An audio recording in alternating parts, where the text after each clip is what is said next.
ആം ആദ്മി പാർട്ടിയുടെ വലിയ ചലഞ്ചായി ഞാൻ മനസ്സിലാക്കുന്ന 4 കാര്യങ്ങളുണ്ട്. ഒന്ന്, അടിസ്ഥാനമായിട്ടുള്ള ഇൻഫ്രാസ്ട്രക്ചർ പുഷില്ലായ്മ.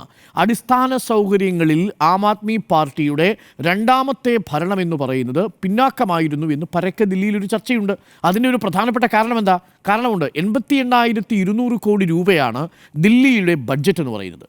ആ ബഡ്ജറ്റിലെ 16,000 കോടി മാത്രമാണ് ഇത്തരം അടിസ്ഥാന സൗകര്യ വികസനത്തിന് വേണ്ടി ഉപയോഗിക്കാൻ കഴിയുന്നുള്ളൂ. ബാക്കി പണം എങ്ങോട്ട് പോവുകയാണ്? നിങ്ങൾ നേരത്തെ പറഞ്ഞതുപോലെ ഇലക്ട്രിസിറ്റിക്ക് വേണ്ടി പഞ്ചാബിലേക്കും ഹരിയാനയിലേക്കും മധ്യപ്രദേശിലേക്കും മഹാരാഷ്ട്രയിലെയും സ്വകാര്യ കമ്പനിക്ക് പോവുകയാണ്. ബാക്കി പണം എങ്ങോട്ട് പോവുകയാണ്? ക്ലീൻ വാട്ടർ ദില്ലിയെ സംബന്ധിച്ച് ഇപ്പോഴും ഹാഫ് പ്രോമിസാണ്. പകുതി വീടുകളിൽ മാത്രമേ അത് കൃത്യമായിട്ട് എത്തുന്നുള്ളൂ എന്നാണ്.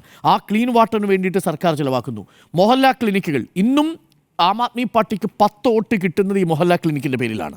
ആം ആദ്മി പാർട്ടിക്ക് 10 വോട്ട് കിട്ടുന്നത് അടിസ്ഥാന സ്കൂളുകൾ ഉണ്ടാക്കി എന്നതിൻ്റെ പേരിലാണ്. പക്ഷെ അവിടെയും ഒരു ഇൻകം പുഷ് ചെയ്യാൻ കഴിയുന്നില്ല. അതുകൊണ്ട് എന്താ സംഭവിച്ചത്? 30-35 പേർ ഈ നമ്മുടെ വിദ്യാഭ്യാസ അവകാശ നിയമം അനുസരിച്ച് ക്ലാസ്സിൽ ഇരിക്കേണ്ടതിന് പകരം 100-110 കുട്ടികൾ ക്ലാസ് മുറികളിൽ ഇരിക്കുന്ന ദില്ലി സ്കൂൾ ക്ലാസ്സുകളിലേക്ക് മാറുന്നു എന്നുള്ളൊരു പ്രശ്നമുണ്ട്. അപ്പോൾ അടിസ്ഥാന സൗകര്യ വികസനത്തിന് വേണ്ടുന്ന മൂലധന ചെലവ് കണ്ടെത്താൻ ദില്ലി സർക്കാർ നന്നായി പാടുപെട്ട വർഷമാണ്, അല്ലെങ്കിൽ ടേമാണ് രണ്ടാം അരവിന്ദ് കെജ്രിവാളിൻ്റെ സർക്കാരിൻ്റെ കാലം.